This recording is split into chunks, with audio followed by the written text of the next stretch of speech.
You are listening to Leaders and Legends, a podcast produced by Veteran Strategies and featuring conversations with fascinating and impactful men and women who have shaped our world, our communities, and our history. My name is Robert Vane, Principal of Veteran Strategies, and your host for our discussion. You are listening to Leaders and Legends, a podcast presented by Veteran Strategies, an Indiana-based public relations enterprise, and sponsored by Girl Scouts of Central Indiana, Garmon Construction, Leaders and Legends LLC, the Grand Hall and Conference Center at Historic Union Station, the McGinley's Golden Ace Inn, and NFP, a national insurance broker with strong local content. Our podcast is featured on the All Indiana Podcast Network in partnership with Wish TV. You may find Leaders and Legends at allindianapodcastnetwork.com. Thinking of starting a podcast or need to host a public meeting? Let Leaders and Legends LLC be your partner as you look for new ways to communicate your message. Please contact Chris Spangle or me at leadersandlegends.net. And as always, all our podcast interviews are dedicated to the legacy and generosity of P.E. McAllister. Thank you for joining us on the Leaders and Legends podcast. Our guest today is Al Hubbard. Speaking of a friend of P.E. McAllister, and we're going to talk about him here in a second. Al has done so many things. He was tremendously successful in the private sector. He has worked in the White House for two separate presidents. He's one of the top education experts and philanthropists here in Indiana and really across the country. He has been incredibly kind to me in my career, both professionally and politically. And I'm just thrilled to get a chance to talk to you. How you doing, Al? I'm doing fine. Thanks for the invitation. You're welcome. I just mentioned his name, and it's kind of difficult for me and people who've listened to the Leaders and Legends podcast for the past 3 years. This is our 200th podcast featuring you, but have heard me break a few times when I mentioned PE's name and all that he did. Talk a little bit about how you got to know P.E. McAllister and your friendship with him, because I know from having lunch with him, he thought the absolute world of you. Well, that's kind. I thought the world of him. You know, he's someone, he was a generation or so older than I, and I wasn't raised here in Indiana. I moved here when I was 29 years old. And soon thereafter, I heard the name P.E. McAllister because he was such a successful business person and a successful civic leader, and really had never met him until I became state party chairman in 1993. And so I called on him to ask him for support. And I immediately liked him. He was truly one of the few Renaissance men or people, women or men, I've ever known. He was so extraordinary, not only his business acumen, his political acumen, but his varied interests, varied knowledge. He was a great student of history, which I know you all had in common. And he just did so many things and was so curious. And he was active till he turned 100. And then he decided to go join his maker. So he was certainly a special person. He could talk about Indianapolis, P.E. could, in a way that very few other people could. Jim Morris could, Mark Miles could, can right now, and others. He was so proud of how Indianapolis changed from the time that he got here in the 1940s till his passing at 101 in 2019. Did you guys talk about that much? Because I know that he felt he was very high on your political acumen, but when we would sit around and just talk about Indianapolis, his eyes would light up like, this is what can happen when everyone works together. Oh, we did. And of course, he was he and a few others together worked to create make Marion County into a single governmental entity. And of course, they were very supportive of Dick Lugar, who became the first mayor. I think that's correct. This was prior to my moving to Indianapolis. He became the first mayor of the city county government and was, of course, extraordinarily successful. And then he was succeeded by Bill Hudnut. And, we just had a long series of very successful mayors. And PE was one of the key architects in creating this new form of government that attracted fabulous leaders. So, yeah, he was proud of that.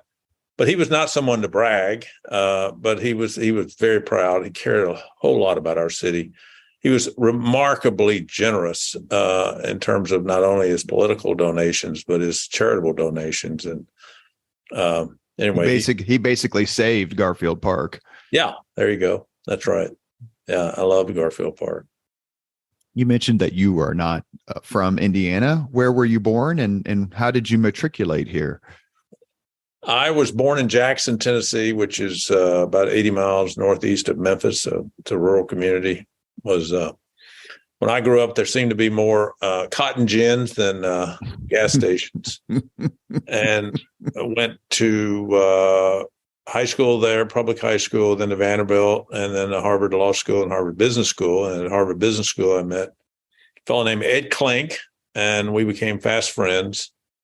We started talking about going into business together, and he ended up moving to Indianapolis. I moved to Memphis, and he became president of a company and thought he could buy it. And so asked me to quit my job in Memphis, move to Indianapolis and buy this little company with him. And so I quit my job. I moved to Indianapolis, and the deal fell through. But we decided we would find something else. We were committed to finding something. We just had the passion to be, to run our own business. And meanwhile, I had a blind date with my wife. And you and Kathy met on a blind date? We did, right after I moved to Indianapolis. So, yeah, the best thing that ever happened to me, I might add. That's marrying Kathy, not moving to Indianapolis. Yeah, well, all of the above, but marrying Kathy was at the top, but of course that wouldn't have happened without moving to Indianapolis. So when did you move here? Thanksgiving, 1976. You probably weren't even born. I was born in December of 67. So I was 9, but you were here for the blizzard of 78 and a lot of the other big events that happened in the late 70s, early 80s. How did you start to form your opinion about Indianapolis? I mean, Jackson, Tennessee is obviously not a thriving metropolis on the like Nashville or Memphis. And I'm assuming that there's got to be 6,000 places in Tennessee named after Andrew Jackson. There has to be. Well, you would think so. Yeah. But what did you think about Indianapolis as it started to grow? Because you got here just as things were exploding. Well, that's when Jim Morris was head of the Lilly Endowment and Ted Boehm was head of the Sports Corporation. Mm-hmm. I, by the way, first 10 years I was here, I was totally consumed with trying to get our business off the ground. And so I wasn't involved civically, but I was observing and always had a great interest. And it was remarkable what, we wanted to. They had decided they were going to create the make Indianapolis amateur sports capital of the world, and I think they in fact did that. And it was a remarkable achievement, and obviously couldn't have happened without one, the leaders, and two, the Lilly Endowment. And so it was remarkable to watch. But it was also I loved the leadership, with Dick Lugar. He had left. Bill Hudnut was the mayor when I moved here. And then I think it was Steve Goldsmith right after him. Yeah. One of the most remarkable podcasts we did was with someone, and actually Mark Miles we were sitting at lunch at the Steer Inn on the east side there at 10th and Emerson. Oh, yeah. And which is currently owned by my friend Casey Kerr. We grew up together. And I had talked to Mark, I think, about the podcast, or he'd been on, and we were just chatting about the direction of it. And he said, you have to have David Frick on. Mm-hmm. And I said, I know him, but I don't know him that well. And he goes, you have to have him on. And he was so right. to me, David Frick, along with PE and probably Jim Morris, are the three most important people in Indianapolis's last 50 years who didn't hold office. Mm-hmm. And when you're talking about the leadership of the city at that time, David Frick has to be at the top of the top. Right. No, he is a remarkable person. And I think he was chief deputy Mayor there under Hudnut. Is that right? Yes, sir. Yeah. So, and the thing that Mark told the story was about how when Indianapolis was negotiating to bring the Colts here, the fact that David Frick went to Harvard Law School made a difference, because all these East Coast lawyers treated David as an equal as opposed to then just an Indiana Hoosier. So I guess I got to ask, since you're a graduate of Harvard Law School, is that how you treat people from Indiana? Just like, hey, where'd you go? We haven't heard of you before. Hardly. And, I've never practiced law, and I did pass the Tennessee bar, fortunately. But anyway, I know lots of very, very smart people who went to many different law schools, including I use both the McKinney School and Mickey Maurer School. My son graduates from Purdue this semester and starts at the McKinney School of Law in the fall. Well, congratulations. That's terrific. Well, I laughed and told him, and he had to have a letter of recommendation and asked me to be helpful. And so the letter I was able to procure came from Jim Voiles. Oh, good. And I said, Andrew, if this doesn't get you in, you don't have a chance in hell. Yeah, that's great. Well, I'm sure you did very well at Purdue. So he did. He enjoyed it. And, it leads me right into the next person I want to ask you about, of course, and that's Mitch Daniels. The big news this week is that he decided not to run for the Senate. He was a remarkable governor and a remarkable university president. I have to thank, he's come on the podcast twice, and I have to thank him for not raising tuition once in the 4 years my son was there. How did you meet Mitch Daniels, and what did you think of him as governor and his foray into higher education? I was telling Mitch this. I don't know if I'm sure he remembered when we met. It was in 1973, believe it or not. Yeah, 50 years ago. And what made me think about it is Jim Banks called me to support him. And I said, I've known Mitch for 50 years. I did the calculation. And obviously, I'm going to be with Mitch if he runs. And so I met him because I was dating a girl. You'll know the last name. Her name is Chris Servas. Her dad was Bert Servas. Mm-hmm. And she was going to Wellesley, and I was at Harvard, and I came home to visit, and she got involved in the Lugar buy campaign of 1974. 1974. Yeah. Of 1974. And so I met Mitch through her and that campaign. So there you go. And Mitch was right out of, he graduated from Princeton in 72. So he was creating the ads. I mean, he's remarkable. His intelligence, his IQ just is off the charts. So how long after 73 did you see him again and say, hey, we know each other? Well, what happened? Let's see. So I ended up moving here in late 76. And I remember I contacted Mitch. Lugar had just defeated Vance Hartke, and so was going to the Senate, and Mitch was going with him. We had lunch. I said, so Mitch, who should I look up since you're not going to be around for me, to socialize with? And he said, Mark Miles, that's who you should look up. So, but I already knew Mark Miles. But anyway, that's I'll remember that. How did you meet Mark? Because when he came on the podcast, Mark went to North Central, as did Deborah Daniels and Mitch Daniels, but Mark's younger than Mitch. But he told me that he got involved in the 74 campaign because Deborah Daniels says, hey, my brother's running this campaign. You should do something. I think Mark was still at Wabash at the time. Yeah, he took some time off, and so he worked on that campaign. My girlfriend worked on that campaign, and that's how I got to know Mark. To me, Mark Miles is the most impressive leader I've ever met in terms of if you've got a big giant project and you need someone to run the whole damn thing, choose Mark Miles. Yeah, well, he's successfully done that a number of times with the Pan Am Games and with the Super Bowl, and obviously what he's done with the Indianapolis 500 and IndyCar. So, no, he's a remarkably talented person. And what he did with ATP, the Association of Tennis Professionals, which he ran for 15 years. You know, I've told him, I said, you're probably one of the few people who's ever negotiated with Roger Penske, Jerry Jones, John McEnroe, and Fidel Castro. There you go. That's true. Did he? Oh, absolutely. Did he? Great story when he went to Cuba to saw Castro.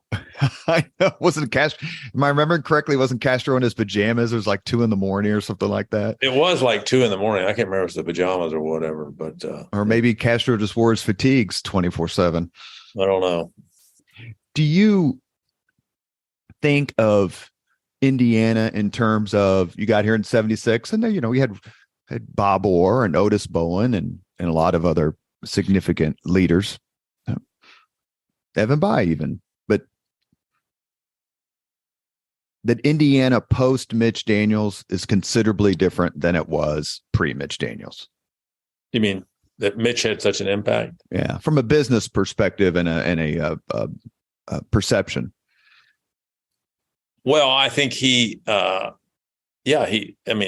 had an impact. He made it a much friendlier place for business. He reduced taxes. He reduced regulations. He introduced vouchers for education, vouchers to give kids choice, and that's been expanded 2 or 3 times since then. So, you know, he was a remarkable leader with a great vision, and you know, I wish he'd run for governor again. I mean, but obviously he decided not to do that, and then thought seriously about running for the Senate, and ultimately, as announced yesterday, decided that wasn't right for him either. Did his decision surprise you? Oh, not to run?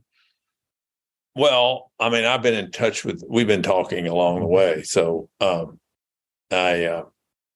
from the get-go, he said it's something he was going to seriously consider, but he was concerned whether he would how effective he could be, and whether that's the way he wanted to spend the next 8 years, 2 years running and 6 years in office. He said, I'd run for one term only, and focus on 3 things. One, dealing with the deficit and the unsustainable situation with entitlements, Social Security and Medicare, and the fact that is going to subject low-income people to running out of money. Number 2 is, and of course, the huge deficit is just a ticking time bomb for our country and our economy.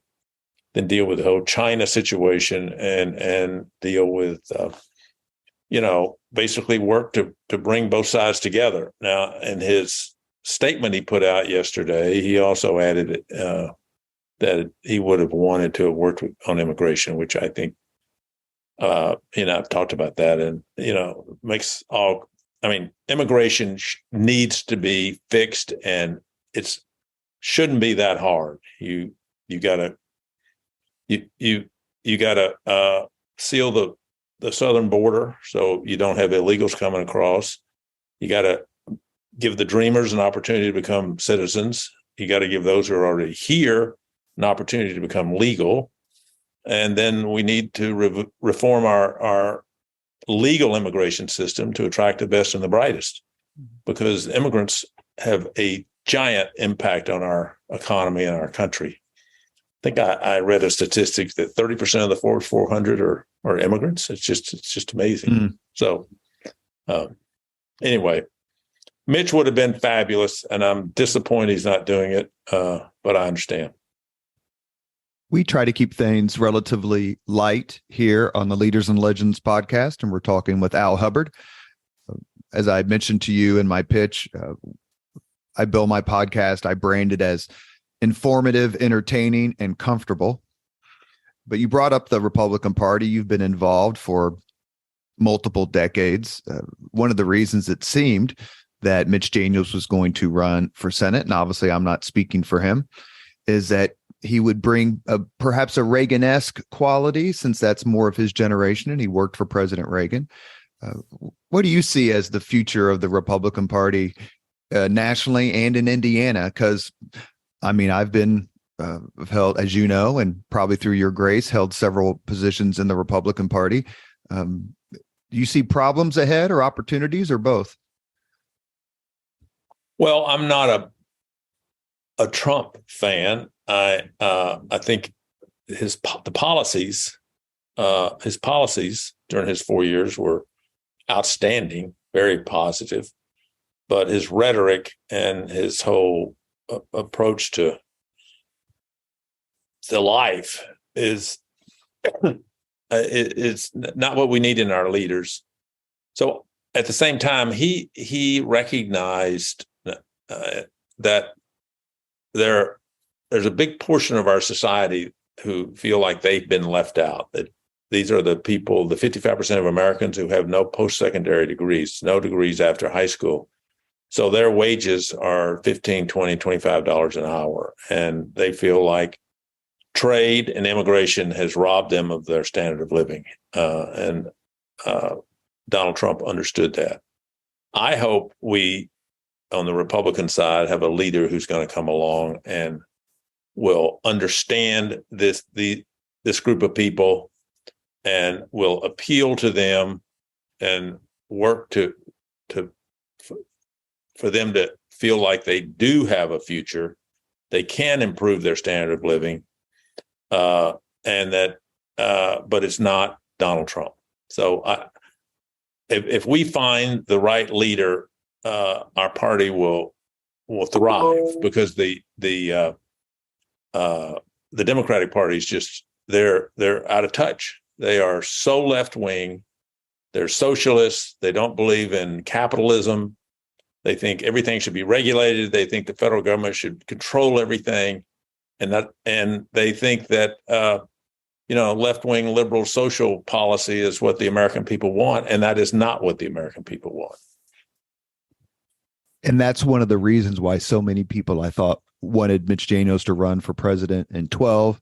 And I think he said at the time he thought he would win the nomination and then lose to then President Obama, and wanted Mitch Daniels to run for the Senate to bring the sort of core conservative Republican values back to Washington, D.C. that have been not corrupted, but certainly have been some of the sheen taken off of it. I always say, when asked about President Trump, I said he never learned the value of silence. And if he had paid attention and studied Ronald Reagan, he would have learned it, because no one was better at just being, "Oh, shucks, shrug your shoulders. Don't ask me about them. Ask them about them," as Ronald Reagan was. And I wish that he had had more of that quality. Well, he just didn't treat people well. And that he didn't have parents that taught him to show respect for everyone and to tell the truth. I mean, I'm sorry, it's just that doesn't work for our leaders. And so he has loyalty to no one other than himself and his family. So but I agree with you. Mitch would have appealed to the Trump base as well as traditional free market Republicans, and that's what we need. And unfortunately, it's not going to be Mitch Daniels, but hey, we got a great stable of candidates for president. It looks like Governor Haley is going to announce Nikki Haley, Nikki Haley, and DeSantis has been an incredibly effective both governor and politician. He won by 19 points in Florida for governor to get reelected. I'm a big fan of Mike Pompeo. I'm reading his book right now, which is quite impressive. A huge fan of Tim Scott, the African American senator from South Carolina. I mean, we've got some great people running, and so I'm very hopeful that one of them, other than Trump, will get the nom. I'd be happy with any of the above, the ones I've just mentioned. Well, we have obviously a connection to the Trump administration, and that is the Vice President, Mike Pence. How long have you known him? Were you able to stay in touch with him much during his time as Vice President? You're one of the few Hoosiers who's actually worked in a top position at the White House and could kind of explain or know what the operation was all about. Well, I met Mike when he ran the second time for Congress. This was 19. I get confused. I think it was 1988 or somewhere around there. And we've been friends ever since. I used to go on his radio program, and obviously was very supportive when he ran. Well, I was supportive when he ran for Congress, supportive when he ran for governor, and I think he did an excellent job as vice president, and I was certainly glad he was there. I know it had to be difficult at times, and I was relieved when he stood up to President Trump and did the right thing on January 6th. And did what the Constitution called for, which was to accept the votes from the states, and which meant the election of President Biden. So, and we've stayed in touch, but we're not tight. But he's a very busy man, and he's another one who is very seriously thinking about running for president. We've been talking a lot about politics. What was your first political memory? Oh my! Well, my first, I remember this. This will test your, but knowing you know history so well. So in the sixth grade, Mrs. Noel, this public schools in Jackson, Tennessee, we had a mock UN, and I played Nikita Khrushchev.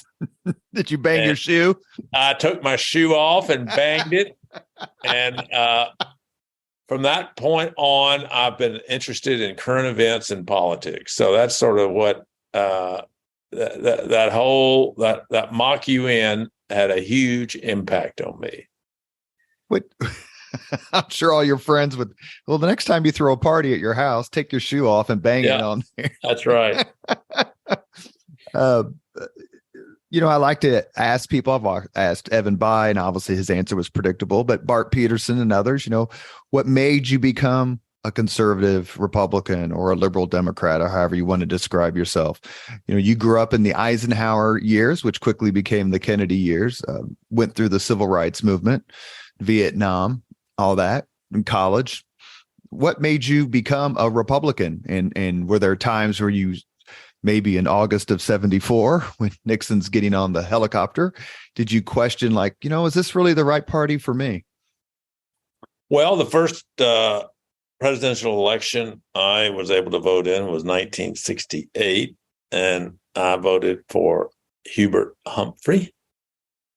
And then the second one was 1972, and I voted for George McGovern. And then in 1976, I supported Jimmy Carter. And then in 1980, I supported Ronald Reagan. Now, what happened between 76 and I want to know what happened between 72 and 80.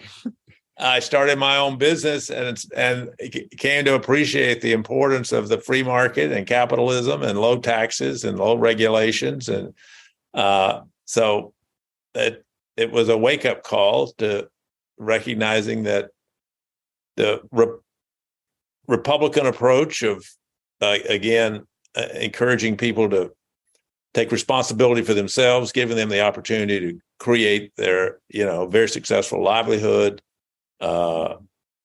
letting them decide how to spend the money they make, not the government deciding how to spend the money they make, and reducing regulations so it's easier to start new businesses.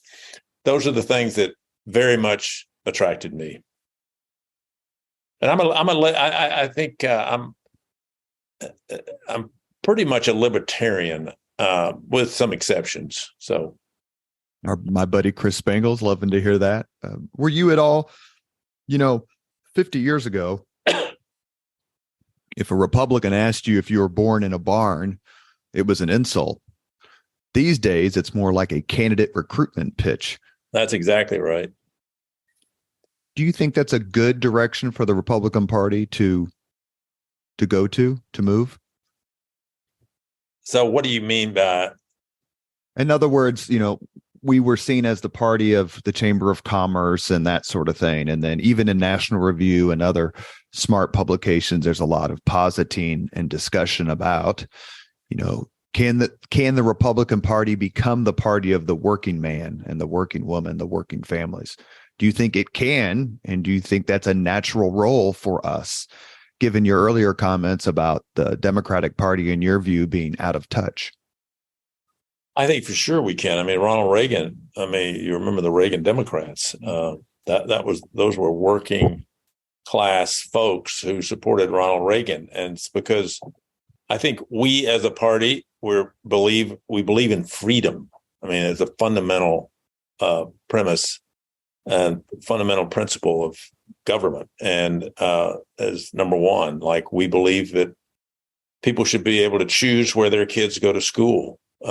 Which is critical, as opposed to forcing them to go to failing traditional public schools. We believe in people being able to choose their own doctor, choose where they live, et cetera, et cetera, et cetera.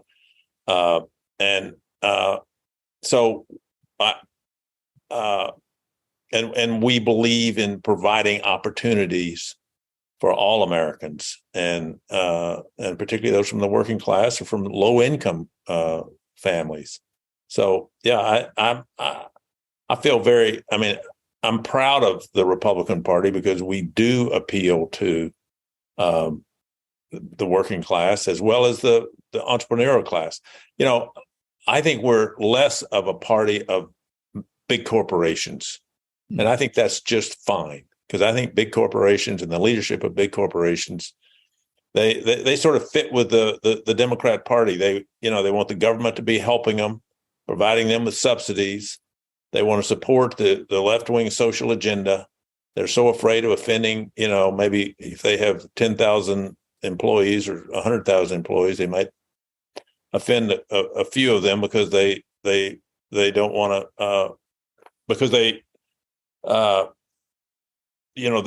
willing to support the woke policies of the Democratic Party in order not to offend a very small minority of their employees. So I think we're no longer the party of big corporations. We're the party of small companies, entrepreneurs, hardworking Americans. And we also believe, by the way, we believe people should take responsibility for themselves. It's not the role of government to hand out to support people. We believe in giving people opportunities and let them support themselves and grow and be responsible for themselves.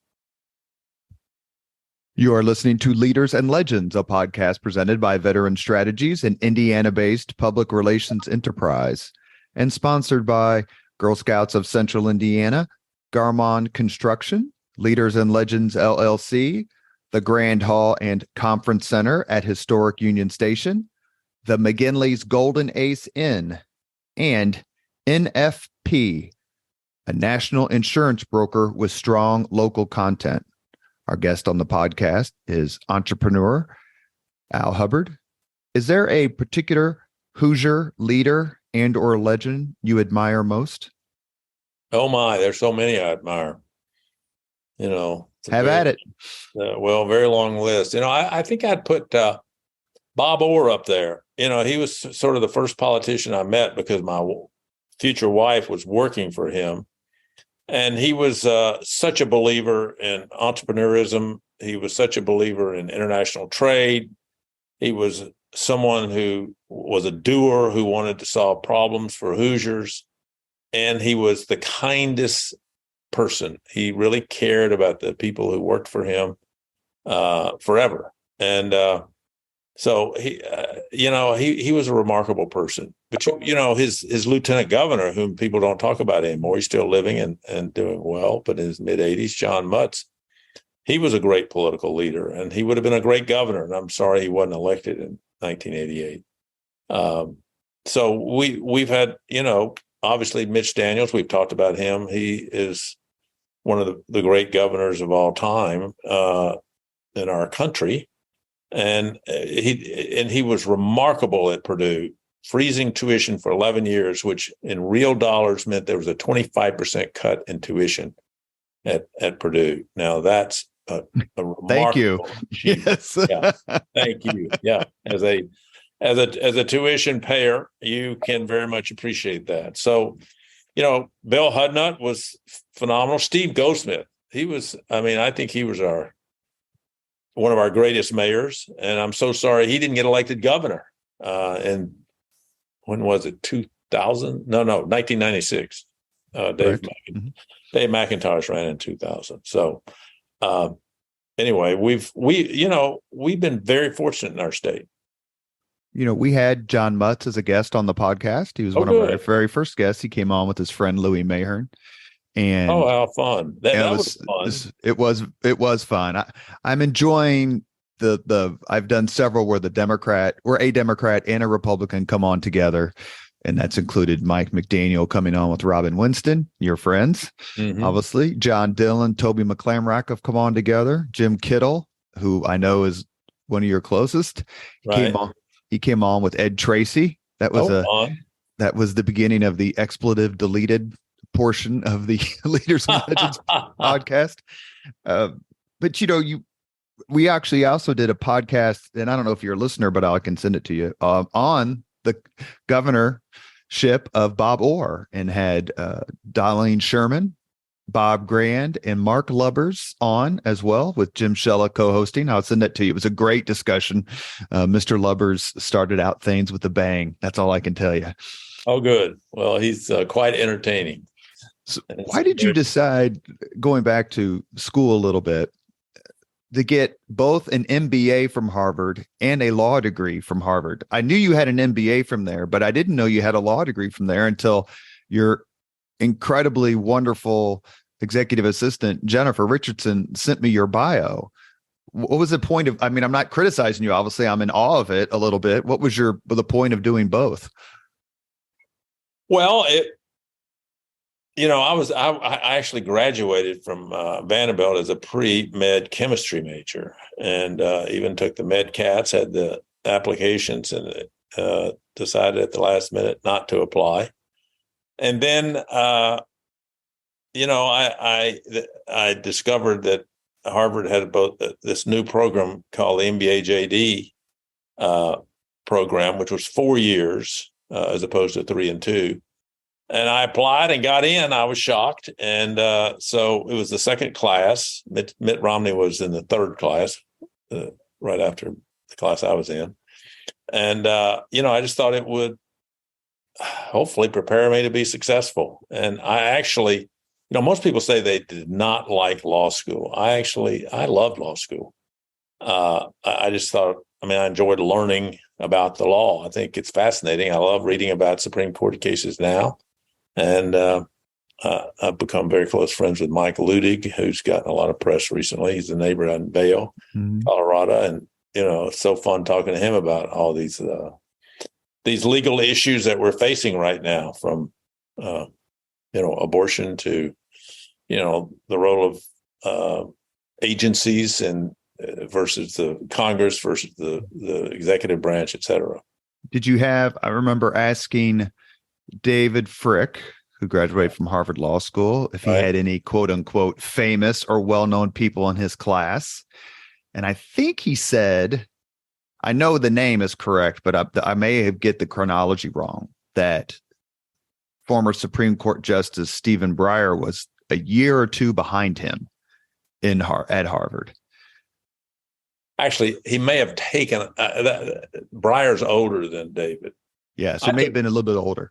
Yeah, I took 2 classes from Breyer, actually, and house sat for him. So, and we remained friends. Oh, really? I didn't know. Oh, really? So you knew him that well? Yeah, we went out to dinner with him several times when I was working in the Bush 43 White House, and he's a delightful guy. I mean, it's funny talking to him. He's very open. He's very smart, obviously. And he and Scalia were best of buddies. And he said, Gino, is that how do you pronounce? What's his first name? Antonin Scalia. Yeah, but what did they call him? There was his nickname. He did have a nickname, and I can't think of it, or something like that. He said, Gino and I just differ about how to interpret the Constitution. He said, Scalia believes that the way it was written 230 years ago is the way it was written, and everything should be based on the way it was written 230 years ago. I believe that it's a living Constitution, and we should adapt it to current, the current society. Mm-hmm. And so that's our big disagreement. And I thought it was really quite interesting that, there was neither side's covering up what they're doing. They just have a different philosophy. And he, by the way, Chuck Schumer was in my class. You stay in touch with him? No. All these friends of yours we'd love to have on the podcast. Yeah. I remember we did a pod, and I knew this because I got to be friends with him through Bill Bloomquist. And I think Bill Bloomquist, the professor, used to be Dean of Liberal Arts at IUPUI. He was my mentor over there on the political science side. But through him, I got to be very good friends. Well, I don't want to overstate it. I got to be friends and hung out quite a bit with Andy Jacobs. Oh, yeah. Who I just thought the world of. And we did a podcast on him. Actually, his wife came on. I actually had enormous respect for Andy Jacobs, too. Terrific. I actually voted for him one time. He's the first person I voted for when I got a chance to vote. Oh, that's great. Was Andy Jacobs, because my mother was in the Marine Corps and my mother worshipped Andy Jacobs, worshipped him. Yeah. But he talked about when he was running against Hudnut, or Hudnut was running against him in 72 and 74 for the congressional seat, how they would ride to the debates together.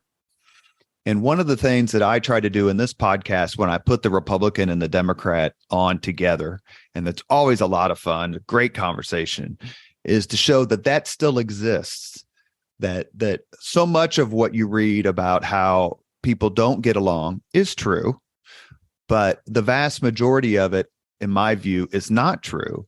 And the more people get involved in politics, the more they will realize that. Is my hypothesis wrong, or please critique it? Well, I guess I agree with you when it comes to Indiana and disagree with you when it comes to Washington, D.C. I mean, in Indiana, again, I don't sense animosity between Republicans and Democrats. I mean, we're friends, and we're willing to disagree with each other, but not in a disagreeable way. And we respect each other. And there's not the sort of, I don't know, bitterness or, the animus. Animus, yeah, that's a better word. The animus that exists in D.C. Now, in D.C., it's a no holds barred kind of political environment, which is just inappropriate. And I'll tell you something that happened, and this was one of the biggest disappointments I've had recently, is the Club for Growth, the ad they ran against Mitch Daniels 2 weeks ago. It was a very Washington thing to do. Dave McIntosh, who is a Hoosier and whom I used to work very closely with, was responsible for it, and it's indefensible. And it's not the way we operate here in Indiana, and I'm sorry. It was offensive, it was inaccurate, and it was inappropriate. And David I think he's lost his way and lost his principles, and all he wants to do is pander to his donors and his desire to get publicity. It was shocking, and I would have loved to have had a chance to. I write a monthly column for the Star, And I would love to have had an opportunity to take that ad on big academia. I don't even know what the hell that meant. I'm like, Mitch Daniels has saved me tens of thousands of dollars. Yeah. Come on. Yeah. You were Indiana State Party chairman, and you were Indiana State Party chairman at a very good time for Hoosier Republicans and Republicans throughout the country, 1994. What made you decide to take that role on, A, and B, did you ever think that you would put your name on the ballot? Well, I certainly thought about it. I worked for Bush 41, and then we lost in 92. And so we came home in 93. I still had the political bug in my system. And so decided to run for state party chairman. Rex had been state party chair for 2 years. And so I ended up succeeding him. And, I thought about running for governor, but I don't know. I'm glad I didn't. I think I would have been I think I would have been a successful governor if I could have gotten elected governor, but I'd have to get elected first. And I would have been running against Evan Bayh. There's no way I would have beaten Evan Bayh. But I wanted to have, the reason I'm attracted to politics is to try to make the world a little better place, or try to make Indiana a little better place. And so, our focus for the 94 campaign was to elect people who believed in free markets and low regulations, low taxes, et cetera, school choice. And so that's why I did it. That's why I considered running. I didn't get close. It's just something I had brief discussions with a couple of people about running for governor, and that was it. You're listening to the Leaders and Legends podcast with entrepreneur and political leader Al Hubbard. Did you have much of a relationship with Rex? I wrote a that's not right. A tribute to him in the Indianapolis Star based on my interaction with him. I can tell you that he influenced me in the sense that sometimes you can't pull your punches. You just got to say what you got to say. And I just am interested, you guys had significantly different backgrounds. And how did you get along, especially when you were both more active in the party several years ago? Well, I'm sorry to report, in 96, he ran for governor, and Steve Goldsmith ran for governor.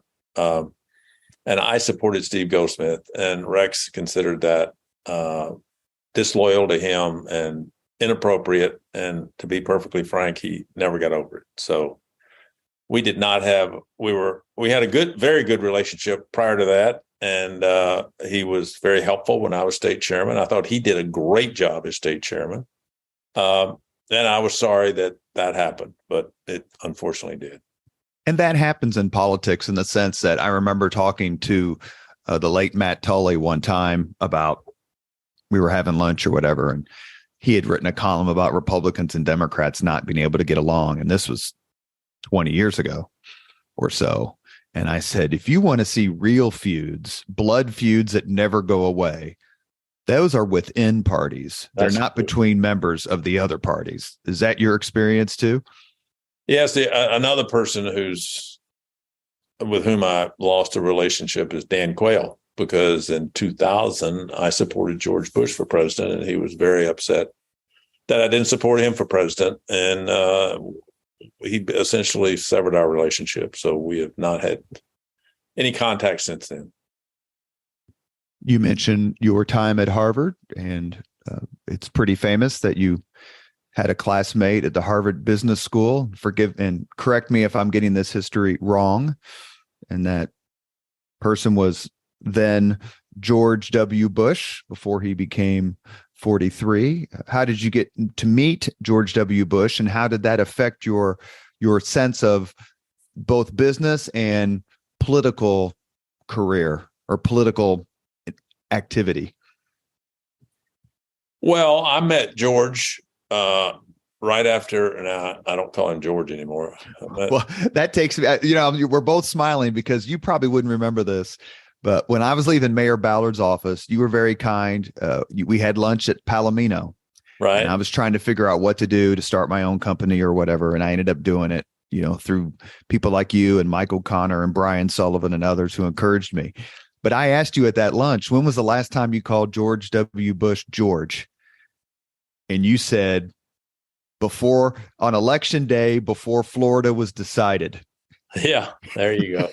But anyway, I met him right when he came to. My roommate was from Houston and knew George. And so when George came to Harvard Business School, he came over we were house sitting at the time, and he came over and we became fast friends. I mean, we weren't best of friends, but we were good friends, and we would see each other every couple of weeks, go to dinner, or he'd come over to our house and we would party. And he drank back then. He quit drinking at 40 years old, but he did not drink any more than the rest of us. It wasn't like he had a drinking problem. We dated we dated the same girls occasionally, and he didn't know what he wanted to do. And it's interesting that he ended up going to Midland and really sort of following in his father's footsteps. And then, so we, stayed in touch, but we weren't, again, super tight. And then when you'll love this story. This is actually one of my favorite stories. So I decided, I was fortunate to be asked in 1986 to be campaign manager really 87, the beginning of 87, to be campaign manager for Pete DuPont, who was a former governor of Delaware, running for president against George H.W. Bush, Jack Kemp, Alexander Haig, and, Pat Roberts. Bob Dole. Yeah, Bob Dole. DuPont had all kinds of ideas. Yeah, great ideas. And the second day on the job, we moved to Wilmington, Delaware. I get a call, and anyway, I said, Al Hubbard here. He says, Hubs. I said, George, is that you? And he said, yeah. And he said, I'm mad at you because I understand you're working against my dad. And I said, I stopped because I hadn't thought about it that way. I said, well, George, I guess I hadn't thought about it that way. I'm working for Pete DuPont. And George said, and this is so George Bush, he said, Hubs, we're going to bury you. And when we do, I'm going to get your ass down here to help Dad get elected president of the United States. And so 14 months later, Pete DuPont, after New Hampshire, he withdraws, and George Bush calls me the next day and asked me to come down and work on the campaign. So, did he remind you of the previous conversation? No, he didn't have to. He said, all right, I told you, we need you down here. And what was that experience like? I read the Jack Germond book on the 1988 campaign. And I'm trying to think, and Jules Wickover, I was trying to think of his partner. Yeah. That's a great book if you haven't read it. Have you read it? I have, but a long time ago, obviously. It was interesting partly because of the description of Mitch Daniels being backstage at the vice presidential debate and his reaction when Quayle compared himself to John F. Kennedy. Yeah. And they have him in the book, quote him in the book saying, God damn it, we told him not to say that. Oh, my goodness. I did not know that. I had forgotten that. Well, the thing is, I had just interviewed Governor Daniels for the podcast the first time, and I hadn't gotten to that part of the book yet. I was reading it, but I hadn't gotten to that part of it. And then Mark Miles, he can tell stories as well because Mark Miles ran Quayle's campaign in 1980, which beat Birch Bayh. How did you end up working for Bush Sr.? And do you have some impressions of the man? Because to me, he seems like one of the most genuine Americans that ever lived, who ever lived. Yeah, he was a true American hero.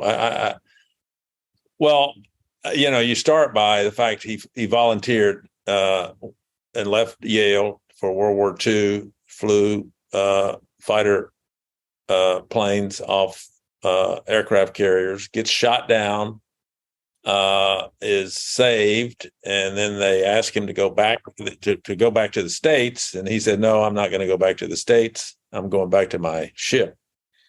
And that was the kind of person he was. And then I think what was most remarkable, if you look at his presidency, and I wasn't involved, I was on the economic side, so I wasn't involved at all in this, but what he did, the way he managed the collapse of the Soviet Union and the collapse of the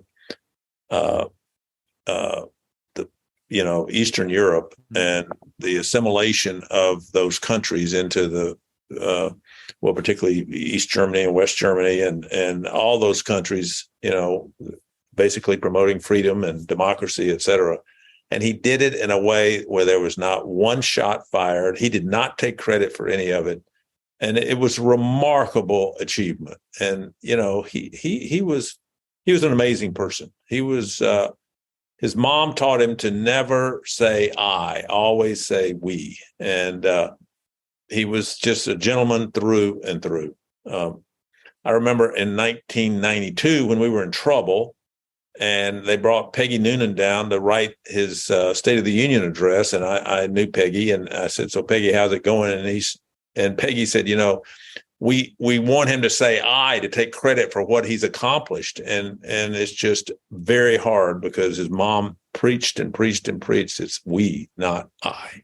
Yeah. President Bush called it the great I am. Yeah. Oh, the great I am. The great I am. Yeah. That's great.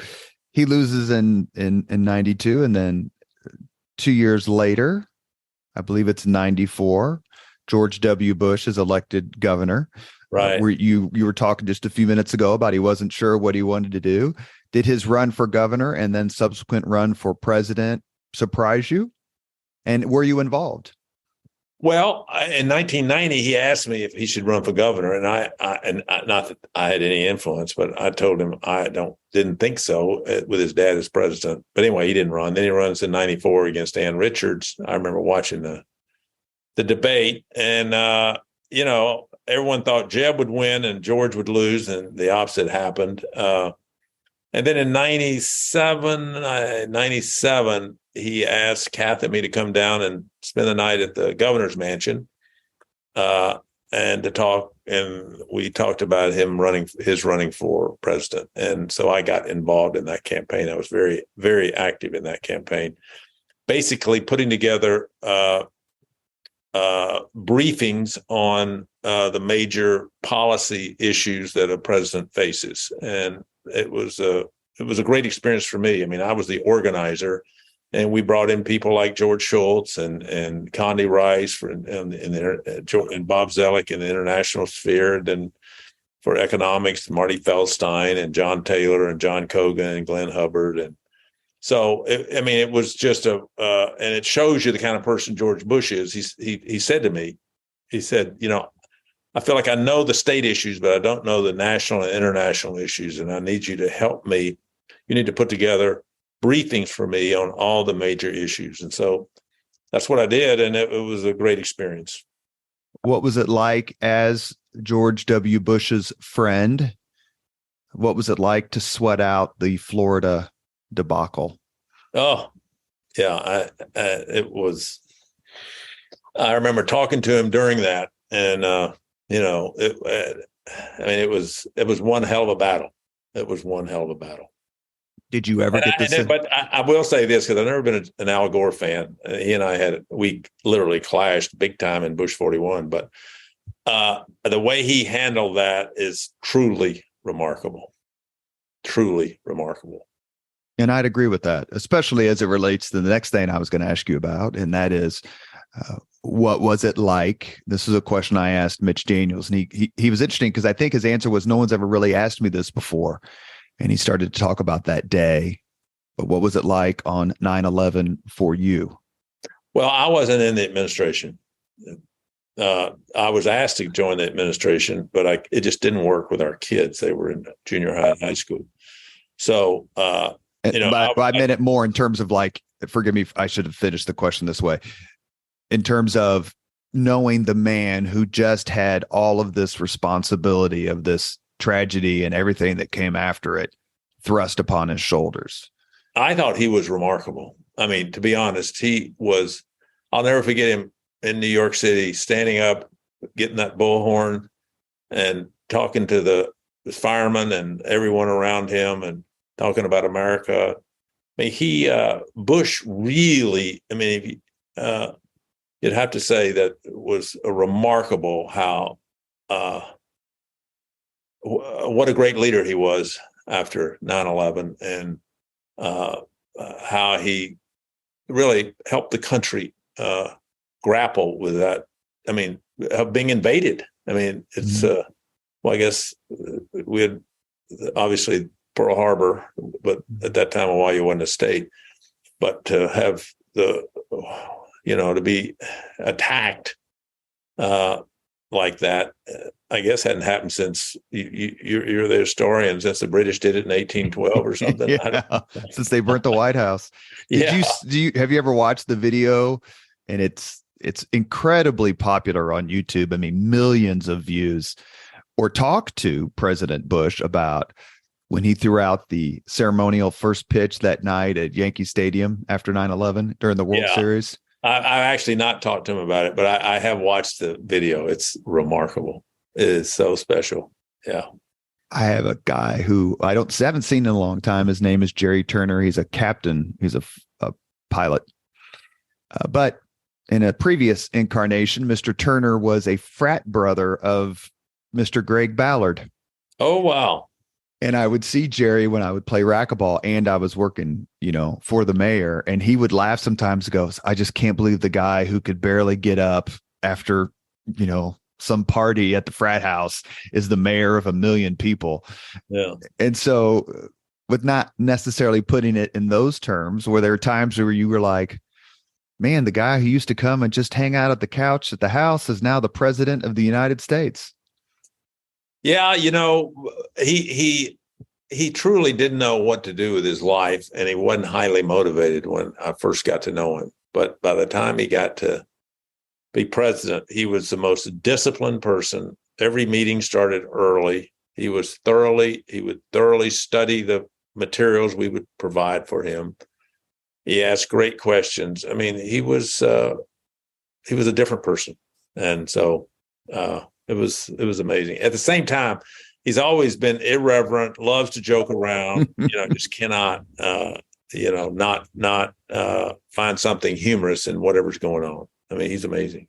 Did you ever get a chance to have a decent conversation or a fun conversation with his mother, Barbara Bush? One time, this was in Bush 41. This is when George was George. He had me come over. And we were on the second floor where the president lives, and Mrs. Bush was there, and we talked, and, she was, but I mean, not extensively, but, it was the only time I really had one-on-one contact with her. Although I did have, now that I think about it, a few years before H.W. passed away, I saw Mrs. Bush and asked her about her husband, and I mean, she was a pistol. She was a pistol. No, and that's where Bush gets his, that edge to him. He always said, what'd he say? I have my dad's face in my mama's mouth. Yeah. That's very good. We have just a few minutes left with Al Hubbard before we ask him the 5 questions we ask everyone else. And you know what? I need to say this because I just love him to death. I've asked you about all these amazing people: Mitch Daniels, George Bush, George W. Bush, Quayle, Rex Early. But probably my favorite person in your orbit is Mr. Devin Anderson. Oh, my goodness. Devin gave me my first job in politics in 1992 when I was working for your friend Jim Dora Sr. I was an undergraduate working at his hotel, and Dan Coates came to the Holiday Inn Airport, and he was senator. We all knew who Lugar was, but nobody knew who Coates was but me. And I went up to them and said, do you want a room just to kind of hang out? And so you're not here in the lobby. And that's the start of my friendship with Devin, which is, if I do the math, about 31 years old now. I think the world of him. And I just wanted to ask you, where would you be in life and business without Devin Anderson? I would not be where I am today, that's for sure. He's been a great partner. And, we've worked together now off and on for 30 plus years. And we've been partners now for 12 years. And he ran 2 of our companies, and they were hugely successful. So I and my family benefited enormously from his hard work. And so no, he's. I love working with him. Is there a special line item in the E&A budget for Harry and Izzy's? He goes there all the time. Let me tell you. Yeah. We've reached the point in the Leaders and Legends podcast where he asks the same 5 questions of all of our guests. Mr. Al Hubbard, are you ready? I'm ready. What was your first job? My first job, I was a camp counselor in high school. What was your first concert? Oh, my goodness. I don't know. We used to have a lot of concerts at Vanderbilt, and my favorite ones were the Four Tops, the Temptations, Diana Ross, Dionne Warwick. Let's see. Oh, we had what's his name? Otis Redding, the last night before he died, unfortunately.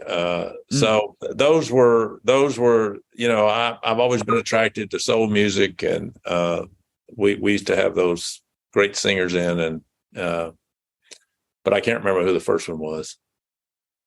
Well, any of the above would be terrific for sure. Absolutely. Number 3, if you could suggest any book for someone to read, which book would you recommend? Right now, I would, I'll tell you the books I've read recently that I loved. Bill Barr's books, extraordinary. You'll learn a lot of public policy. Tim Scott's book, which he was released in August, very short. It tells you so much about the man. It's not really a political book. It's about life. It's about redemption. It's a remarkable, it's very moving.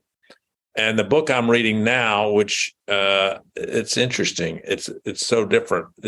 It's Pompeo's just come out with a book, and it's spectacular. And you learn what Pompeo's like, and he is, he may be the guy I want to support for president. I mean, he's a tough son of a gun, and has a clear vision. And it's very different from what you would expect political book to be. He's very candid about what he thinks about people, and usually that's verboten, so to speak, because you're just going to offend people. But anyway, it's and of course, having worked at the CIA and then it's the State Department as Secretary of State, it's fascinating. So I guess I'm talking about the recent books I've read. So the other ones I've loved. I mean, the Grant book.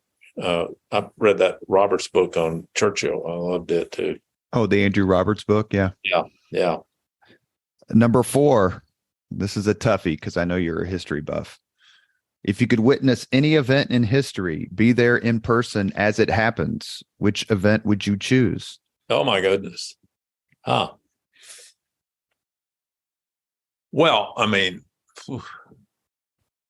you'd have to say you'd like to be there when Jesus emerged. Yeah, that would be number 1. But something more contemporary. I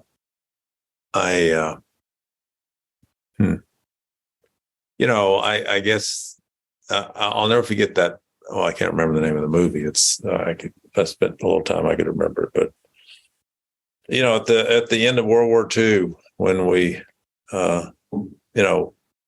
won the surrender of Germany. I think that would have, or the surrender of Japan, but particularly the surrender of Germany. I don't know, to see Churchill do something. To be there for one of Churchill's great speeches. The Iron Curtain speech, perhaps. Oh yeah. Although the Iron Curtain speech. I was over here at that college in Missouri. Westminster. Mm-hmm. Westminster, yeah. There's a great story of I'll send it to you on YouTube of David Brinkley telling a story about how he was on the train with with Truman and Churchill going out there, and they were playing poker, and all the people were taking Churchill's money. And Churchill went to go to the bathroom, and while he was gone, Truman ordered all the journalists to let Churchill win. Said he saved he saved Western Europe. We're not going to take his money. Oh wow, that's a great story. I love it. Last question. If you could have dinner with anyone living today, 2 hours off the record just to chat, whom would you choose?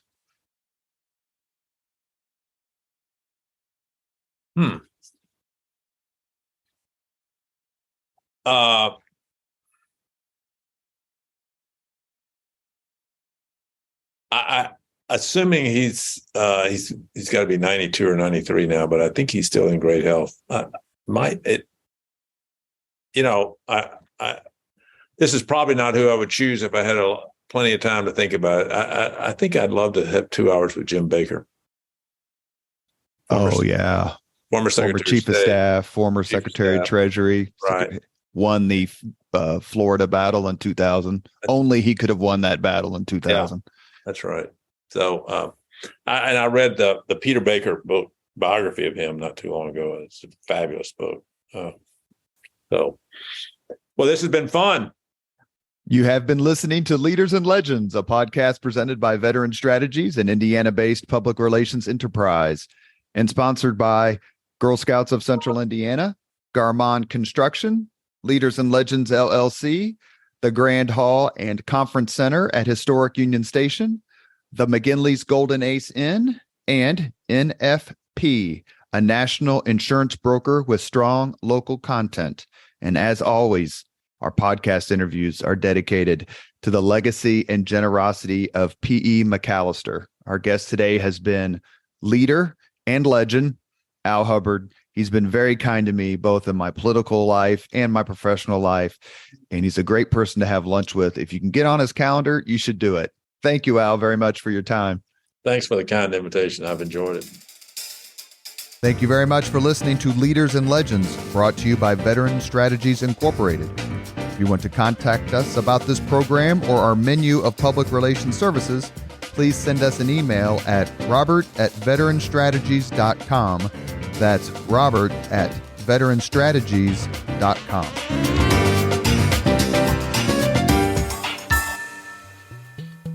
This podcast was produced and edited by Chris Spangle and Leaders and Legends LLC. If you're interested in starting a podcast or taking yours to the next level, please contact us at leadersandlegends.net.